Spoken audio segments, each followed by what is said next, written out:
आप सबको मेरा नमस्कार।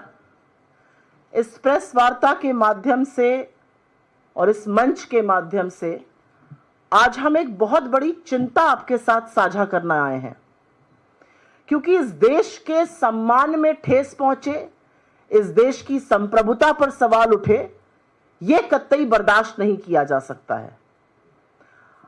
आज प्रधानमंत्री नरेंद्र मोदी की विफल विदेश नीति, कंप्लीटली फेल्ड फॉरेन पॉलिसी के कारण इस देश का दुनिया में अपमान हो रहा है। कनाडा जैसा देश हमें G7 का इनवाइट नहीं भेजता है।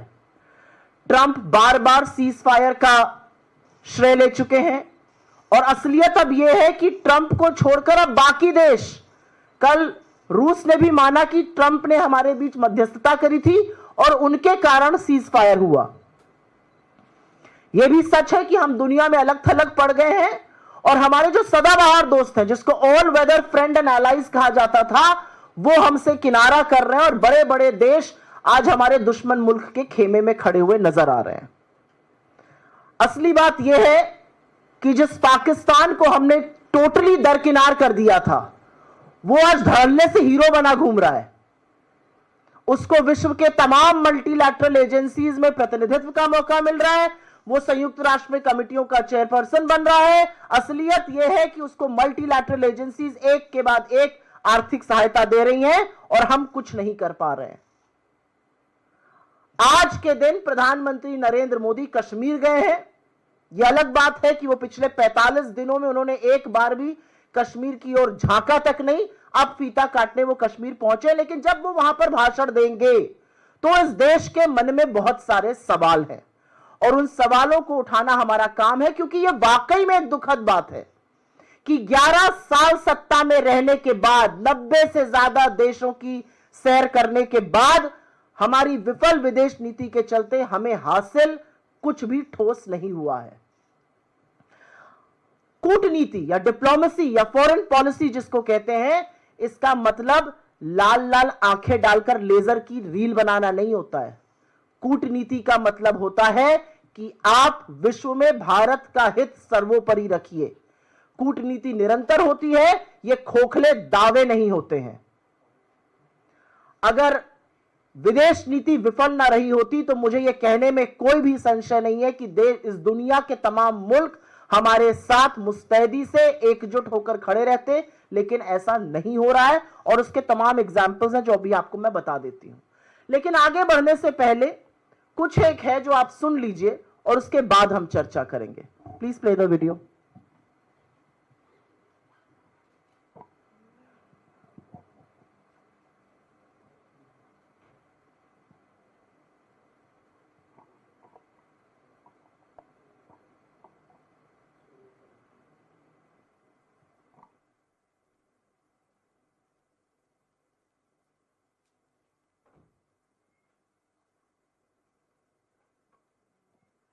ये वीडियो जरूरी है सुनना, क्योंकि ये वीडियो आपको दिखाएगा कि हो क्या रहा है और हमारे यहाँ इतना सुई टपक सन्नाटा क्यों है।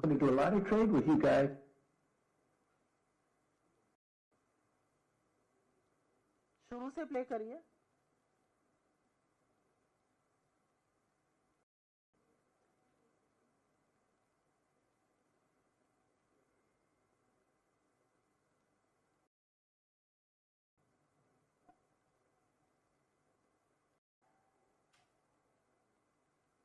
On Saturday, my administration helped broker a full and immediate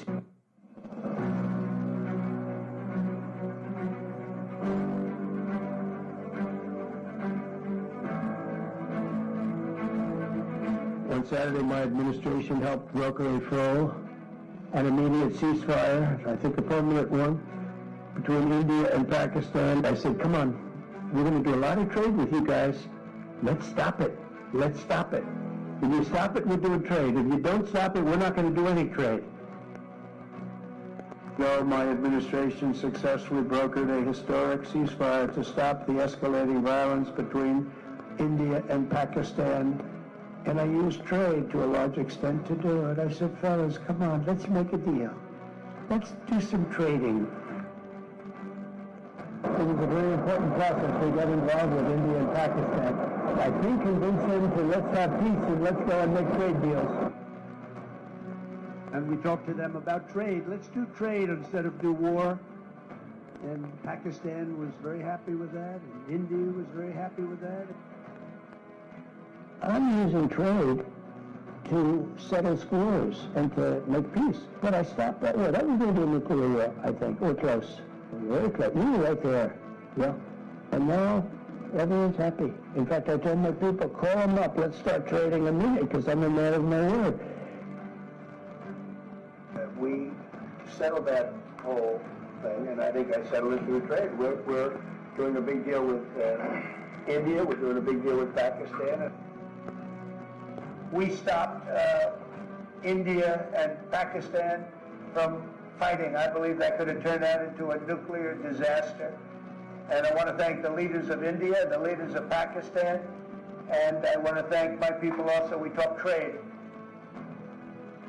We're dealing with India, we're dealing with Pakistan, and we were able to stop potentially a nuclear war through trade. And, you know, I'm very proud of the fact that with India and Pakistan, I was able to stop that. क्या आप लोगों ने गिना? एक नहीं, दो नहीं, 9 बार video पर और 2 बार ट्वीट कर अमेरिकी राष्ट्रपति डोनाल्ड ट्रंप ने न सिर्फ सीज फायर का श्रेय लिया है, जो कि हमारी संप्रभुता पर खतरा है, बल्कि उन्होंने यह भी बार बार कहा है कि मैंने व्यापार के नाते, मैंने ट्रेड के चलते सीज फायर कराया। कल रात को उन्होंने यह बात फिर से कही है। पर इस पर हमारे सिंदूर के सौदागर चुप रहते हैं। हमारे सिंदूर के सौदागर से एक शब्द नहीं निकलता है। सुई टपक सन्नाटा है। प्रधानमंत्री हर चीज पर बात करने को तैयार है, बदकही छाटने को तैयार है, लेकिन ट्रंप के इन 11 वक्तव्यों पर, जहां पर वो बार बार कह रहे हैं कि मैंने सीज फायर कराया है और अब यह बात रूस भी कह रहा है, उस पर मोदी जी कुछ नहीं बोलते हैं। और मैं क्यों ना कहूं कि सिंदूर के सौदागर इस पर चुप हैं। हाल ही में, और यह कल एक और तथ्य सामने आया, हमारी विदेश नीति के इतने बड़े बड़े कीर्तिमान है अभी की एक लंबी फहरिस्त है। हाल ही में अमेरिकी राष्ट्रपति और रूस के राष्ट्रपति पुतिन की फोन पर बात हुई। कल क्रेमलिन से ऑफिशियल वक्तव्य आता है और उसमें कहा जाता है कि उस फोन की बातचीत जो 75 मिनट, सवा घंटे तक चली, उसमें इंडिया पाकिस्तान का जिक्र हुआ और उसमें श्रेय दिया जा रहा है। तो अब सिर्फ अमेरिका ये नहीं कह रहा है, रूस भी मान रहा है कि अमेरिका ने मध्यस्थता करके सीज फायर कराया। किसी को नहीं पता सीज फायर की क्या कंडीशन थी, किसी को नहीं पता सीज फायर क्यों कराया गया, किसी को नहीं पता हमारी सेना आक्रामक थी, उसके हाथ क्यों बांधे गए। और असलियत यह है कि सरेंडर प्रधानमंत्री की चुप्पी चीख चीख कर यह बयां कर रही है कि उन्होंने दबाव में आकर सीज फायर किया।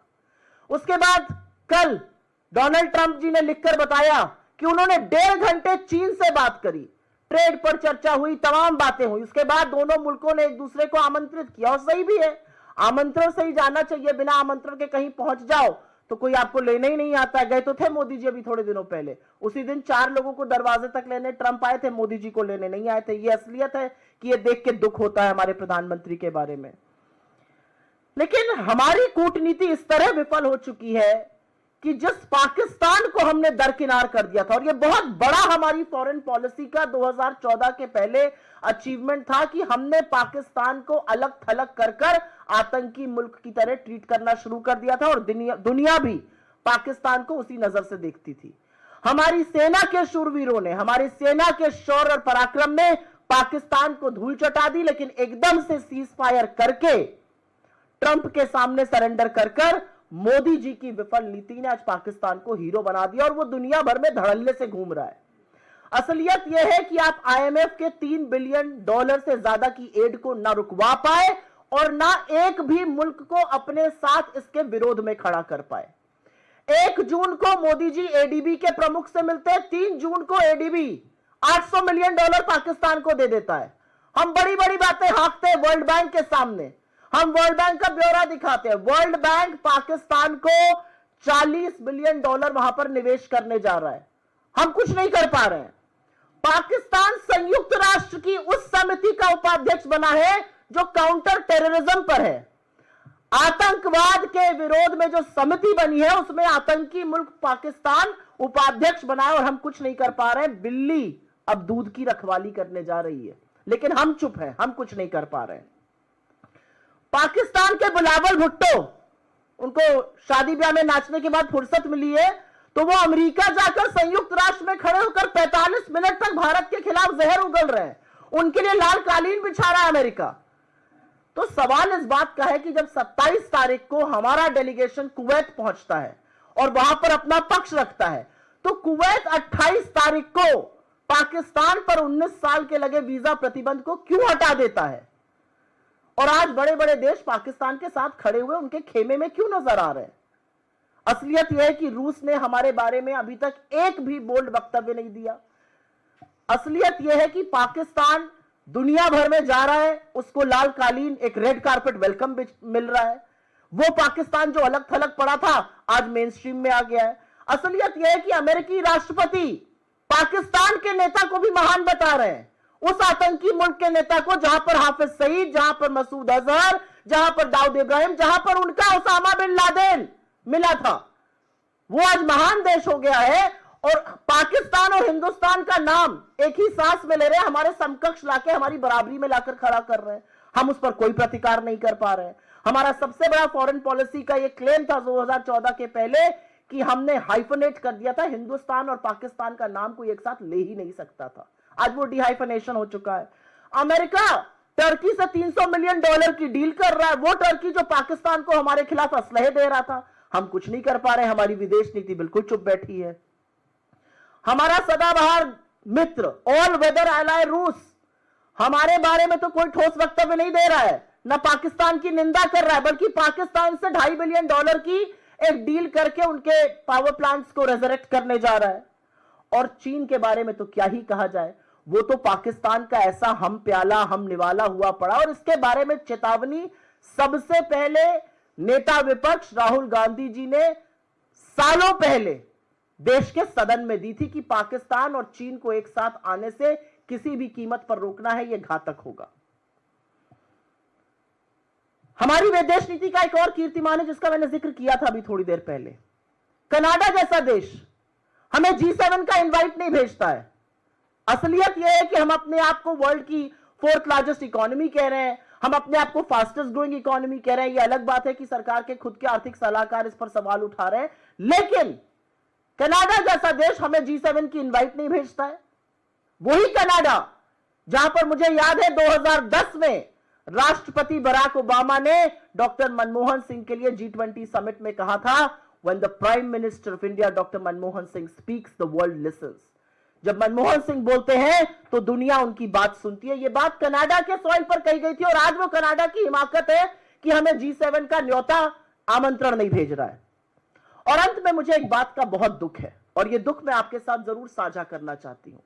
हमारी विदेश नीति की सबसे बड़ी विफलता यह है कि हमने बड़े बड़े डेलीगेशंस बनाए, हमने वो बड़े बड़े डेलीगेशंस दुनिया के कोने कोने में भेजे अपनी बात को पहुंचाने के लिए, लेकिन हमारा विदेश मंत्रालय उन डेलीगेशंस की मुलाकात ना राष्ट्राध्यक्षों से करा पाया, ना प्रभावी ओपिनियन मेकर्स से करा पाया। वो लोग वहां पर गए, वहां पर वो हमारी ही एम्बेसी में भारतीय मूल के लोगों से मिल रहे हैं, वो अंडर सेक्रेटरीज से मिलके आए हैं, वो फॉर्मर मिनिस्टर्स से मिलके आए हैं, कुछ स्टेट मिनिस्टर्स से वो मिले हैं। तो आज सवाल इस बात का है कि वो म्यूजियम देखने गए, उन्होंने यूनेस्को की कुछ वर्ल्ड हेरिटेज साइट देखी, नोत्र दाम का चर्च देखा, गाना बजाना हुआ, पुराने फिल्मी गाने गाए गए, बड़े बड़े डिनर हुए, खूब पिक्चरें खींची गई, लेकिन हमें मिला क्या? और यह हमारी विदेश नीति की विफलता है कि आपने अपने सांसदों को भेजा और उनको आप एक राष्ट्राध्यक्ष से नहीं मिला पाए। तो आज सवाल यह है, आपने उनको कितने राष्ट्राध्यक्षों से मिलाया? हमें क्या ठोस हासिल हुआ? कितने राष्ट्र जहां पर हमारी ये डेलीगेशंस, जहां पे हमारे सर्वदलीय मंडल गए थे, उन्होंने हमारे पक्ष में उतर के बयान दिया? कितने राष्ट्रों ने पाकिस्तान के आतंकियों को शरण देने की निंदा करी? कितने राष्ट्र आज खुल के हमारे साथ हैं? तो कहां है हमारी डिप्लोमेसी, कहां है हमारी फॉरेन पॉलिसी? मुझे ऐसा लगता है कि हमारी फॉरेन पॉलिसी, हमारी डिप्लोमेसी लाल आंखों की लेजर लाइट वाली बनाने में, रीलों में कहीं खो चुकी है। क्योंकि जयशंकर जी की प्राथमिकता, बाकी मंत्रियों की प्राथमिकता इस सरकार में है लेजर आंखें बनाते हैं, लाल लाल आंखें दिखती हैं, और डिप्लोमेसी उसको कहा जा रहा है। वो डिप्लोमेसी नहीं है, वो रील बनाना है। आज जब हमारे देश को सबसे ज्यादा जरूरत है कि विश्व के मजबूत राष्ट्र एकजुट होकर हमारे साथ खड़े हो, एक स्वर में पाकिस्तान के आतंकी होने की निंदा करें, पाकिस्तान जिस तरह से शरण देता है आतंकियों को, जिस तरह से पनाह देता है, जिस तरह से पाकिस्तान के यहां तमाम टेररिस्ट कैंप हमने ध्वस्त किए, उसकी निंदा करें, तो हम उसमें कहीं ना कहीं अलग थलग पड़े नजर आते हैं। और यह हमारी फॉरेन पॉलिसी का, यह हमारी कूटनीति का फेलियर है। असलियत यह है कि हमारी सेना के शौर्य और पराक्रम ने, हमारी सेना के वीर शूरवीरों ने तो पाकिस्तान को धूल चटाई, लेकिन हमारी विदेश नीति इतनी विफल रही कि वही पाकिस्तान आज घूम रहा है विश्व में और उसका स्वागत किया जा रहा है। और इसका कारण यह है कि जिस विदेश नीति का एकमात्र आधार, जिस विदेश नीति का सिंगल कॉर्नरस्टोन इस देश का राष्ट्रहित सर्वोपरि रखना होना चाहिए था, उसका सारा ध्येय, उसका सारा फोकस, उसका सारा लक्ष्य एक आदमी की छवि चमकाना और उनके मूल भक्तों से सस्ती ताली बजवाना है। और इसलिए हमारी विदेश नीति विफल हो रही है। सवाल आज यह भी है कि क्या हमारी माताओं के साथ, हमारी बहनों के सिंदूर के साथ सौदा किया गया? क्योंकि 11 बार अगर अमेरिकी राष्ट्रपति यह बात कह रहे हैं और बार बार यह कहने के बाद अमेरिका अपने कोर्ट में लिखित हलफनामे में, एफिडेविट में दे रहे हैं कि हमने ऐसा किया, रूस यह मानने को अगर आज तैयार है, तो या तो सरकार खुलकर आए, नरेंद्र मोदी आज अपने भाषण में इसको गलत कहे, या हमें मानना पड़ेगा कि सिंदूर के सौदागर ने सिंदूर के साथ समझौता किया, सिंदूर का सौदा किया। एक और सवाल है, पापा ने वॉर रुकवा दी जैसे सस्ते डायलॉग का इसका खामियाजा भुगतना पड़ रहा है? क्या नरेंद्र मोदी की जिस एंगल में फोटो खींची जाती है जब वो विदेश जाते हैं कि लगे कि वो लीड कर रहे हैं और भक्त उसमें खुशी होकर ताली बजाते हैं, क्या इससे हमारे कुछ विदेशी मित्र नाराज हो गए हैं? क्या भारत पाकिस्तान के बीच में हम किसी तीसरे पक्ष को शामिल करने के लिए तैयार हो गए? क्या हम अभी भी शांत रहेंगे और बाकी राष्ट्र, अमेरिका जैसे देश कश्मीर को अंतरराष्ट्रीय मुद्दा बनाएंगे जो कि हमारा मुद्दा है, हम रिजॉल्व करेंगे? और हमेशा से हमारी पोजीशन रही है। यूएन, यूनाइटेड नेशन, संयुक्त राष्ट्र, आईएमएफ, एडीबी, वर्ल्ड बैंक, तमाम ऐसे मल्टीलैटरल इंस्टीट्यूशंस, तमाम ऐसी एजेंसीज जहां पर हमारी तूती बोलती थी, वो आज पाकिस्तान के लिए बाहें खोल कर खड़ा है। क्या हुआ हमारे प्रभाव को? क्या हम हुआ हमारी कूटनीति को? क्यों इतने निष्क्रिय हम पड़ गए कि हम उनके खिलाफ कुछ नहीं बोल पा रहे, उनके खिलाफ एक्शन नहीं ले पा रहे, हम रोक नहीं पा रहे उनके हीरो बनने को? सवाल यह भी है कि कनाडा ने हमें क्यों नहीं इनवाइट किया और यह किसकी विफलता कही जाएगी? सवाल यह भी है कि हमारे डेलीगेशन गए, हम अपने राष्ट्र के लिए कितना नैरेटिव बना पाए, क्या माहौल बनाकर हम वापस आए हैं? आज पाकिस्तान जैसे आतंकी मुल्क की बराबरी हमारे साथ की जा रही है, इसका जिम्मेदार कौन है? और अंत में एक सवाल तो पूछूंगी, बीजेपी वालों को बड़ी दिक्कत होती है अगर बड़के पप्पा ट्रंप को कुछ कह दो, वो हमारे लोगों को हथकड़ियां बांध के भेजे, बेड़ियां बांध के भेजे। ये हमारी फॉरेन पॉलिसी का फेलियर है या इस पर भी चुप रहना होगा? आज प्रधानमंत्री, जैसा कि मैंने बताया, फीता काटने गए हैं। 45 दिन हो गए।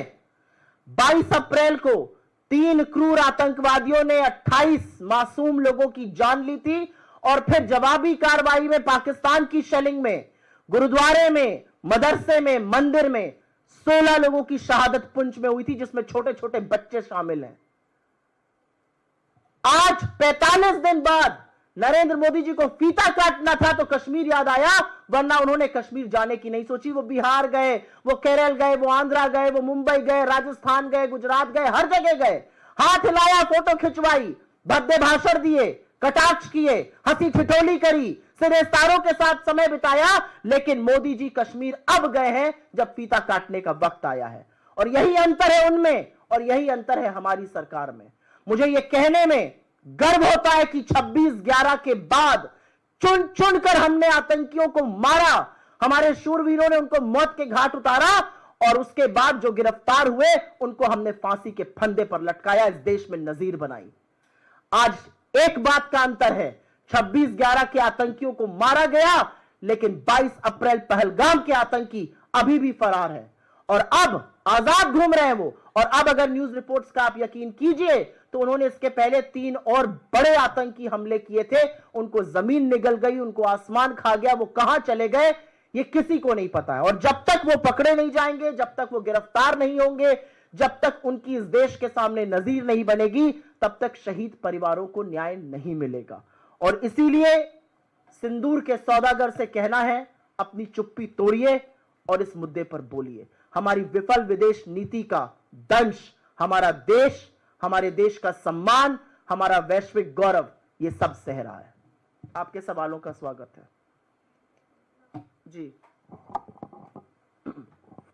Ma'am, you have also questioned about the all-party delegation. Yesterday, Mr. Jairam Ramesh has also tweeted that the welcome which they have received was very lukewarm. But on the other side, it's your own Congress members who are stating that these meetings were were being done in a very positive manner. In fact, yesterday only Mr. Shashi Tharoor led delegation have met J.D. Vance. So are you not satisfied because your own members who were a part of this delegation are saying that these are very positive meetings which they held? When you represent the country overseas, you are restrained. When you represent the country overseas, there are many things that you want to say, but you cannot say. They may not be able to say it, but we certainly can, and we will question. What is the question we are raising? That these delegations went overseas. It is a complete failure of our foreign policy to not be able to get them a single meeting with people of consequence. How many countries after these delegations visited those countries have spoken in our favor, have issued statements? How many countries that we visited have denounced Pakistan? I mean, we go to Kuwait and Kuwait the very next day lifts a 19-year-old ban on Pakistani visas. How is that okay? And will these questions not be raised? I mean, it's all right for mainstream media to say that all is hunky-dory, but a lot of these people who have come back and said we were ambassadors overseas, we could not have said a lot of things, but back home in India, we will question. And the one big question we are asking is that some of these delegations, in fact, most of these delegations were made to meet people of Indian origin overseas. They were made to address people of Indian origin in Indian embassies and high commissions. How about addressing your own parliament? You don't want to call a session there, but you want to address Indians overseas. I mean, what kind of double speak is this? And what have we achieved? But I don't just want to single out the foreign delegation bit. I have highlighted a string of policy failures owing to the complete collapse of our foreign policy, and for which India is having to pay a huge price. और कोई सवाल इस पे या किसी अन्य मुद्दे पे?